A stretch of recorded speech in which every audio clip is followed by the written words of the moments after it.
Thanks for listening to our daily Bible reading lesson. The lesson today is, aren't you glad he didn't say Cyrus? Aren't you glad he didn't say Cyrus? Now you're probably thinking, wait a minute. In our reading yesterday, he did say Cyrus. As a matter of fact, he said Cyrus the day before.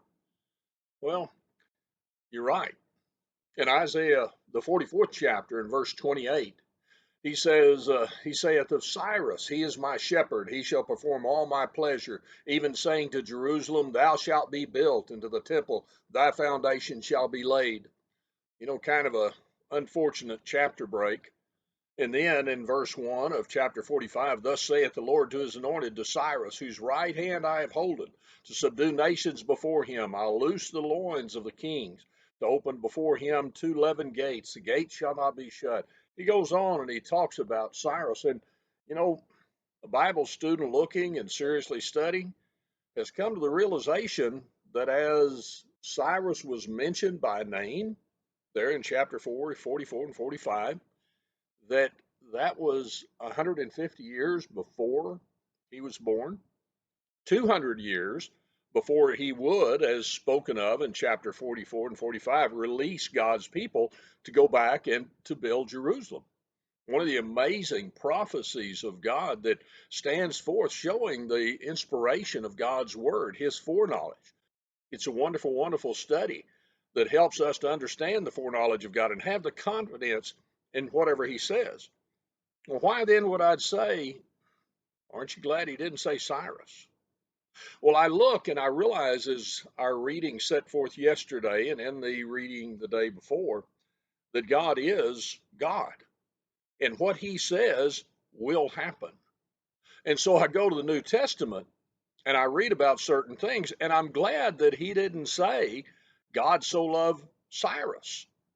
You see, he didn't mention a specific name. He said, God so loved the world, so each one of us can put our name in there. But we stand upon the fact of his love and the fact that through his son, we can be saved.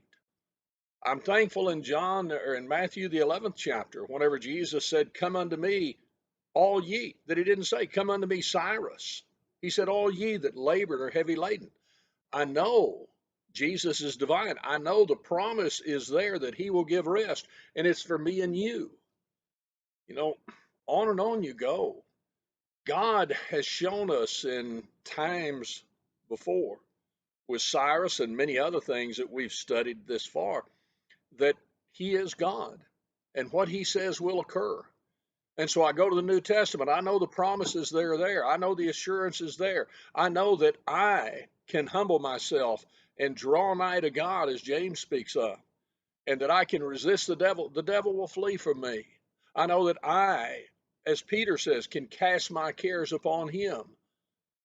And it's not Cyrus.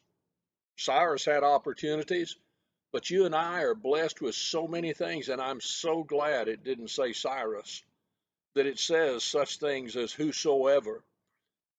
We're blessed, and we're blessed to know that what God says is true.